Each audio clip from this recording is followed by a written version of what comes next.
I am Spar and I am presenting case study on Infosys। चलिए हम लोग 1981 में चलते हैं, जब भारत में कंप्यूटर का नामो निशान नहीं था। तब बेंगलुरु में 7 इंजीनियरिंग कॉलेज स्टूडेंटों ने मिलकर मात्र 10,000 रुपये में इन्फोसिस आईटी सर्विस प्रोवाइडर के रूप में काम करने की शुरुआत की। इन्फोसिस जैसे एम्पायर बनाने में नारायण मूर्ति, राघवन, दिनेश आदि के नाम शामिल है। इन्फोसिस के मेन फाउंडर नारायण मूर्ति ने अच्छी सैलरी नौकरी को छोड़कर अपने इंटरेस्ट आईटी को चुना। नारायण मूर्ति जानते थे कि एक्सेलेंसी रही तो सक्सेस झक मार के अपने पास आएगी।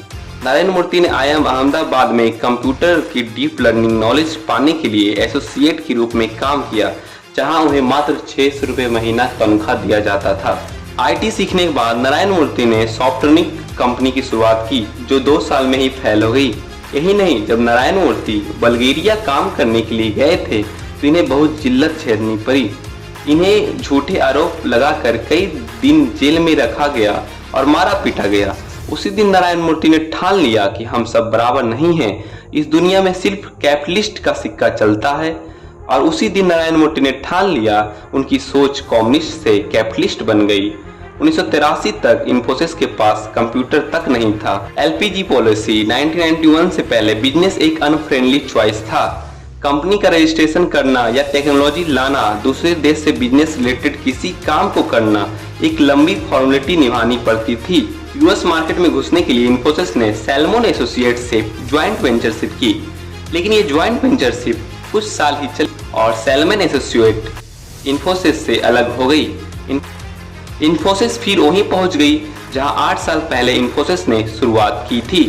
इन्फोसिस के डाउनफॉल देखते हुए को फाउंडर कंपनी छोड़ने लगे, तो नारायण मूर्ति ने कंपनी के दरवाजे खोल दिए और इन्फोसिस में अनाउंसमेंट करवा दिया कि जो भी कंपनी छोड़ना चाहते हैं वह छोड़ सकते हैं।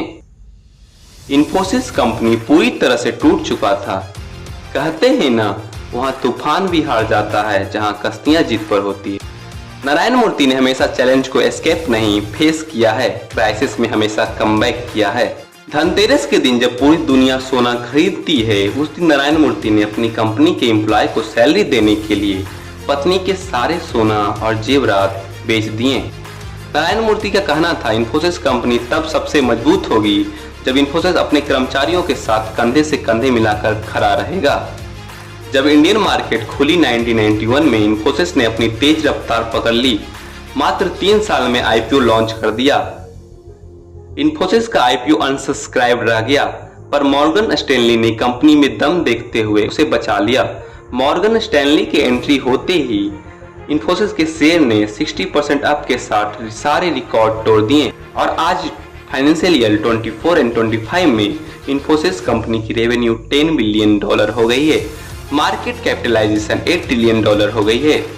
इन्फोसिस का main revenue source financial service से 28%, रिटेल सर्विस से 14%, आउटसोर्सिंग से 68% है। 1995 जब दूसरी कंपनी डोमेस्टिक मार्केट कैप्चर कर रहे थे, तो इन्फोसिस ने GDM ग्लोबल डिलीवरी मोड पे काम करना शुरू कर दिया और अमेरिकन और ब्रिटेन मार्केट को कैप्चर कर लिया। इन्फोसिस की केस स्टडी हमें बहुत सारी लर्निंग देती है, जो राइटर रॉबर्ट फ्रॉस्ट के पोयम के साथ प्रेजेंट करना चाहूँगा। एक रास्ते पे 2 सड़क अलग अलग हो गई, मैंने वह रास्ता चुना जिस पर कम लोग चले थे, इससे ही सारा अंतर पैदा हो गया।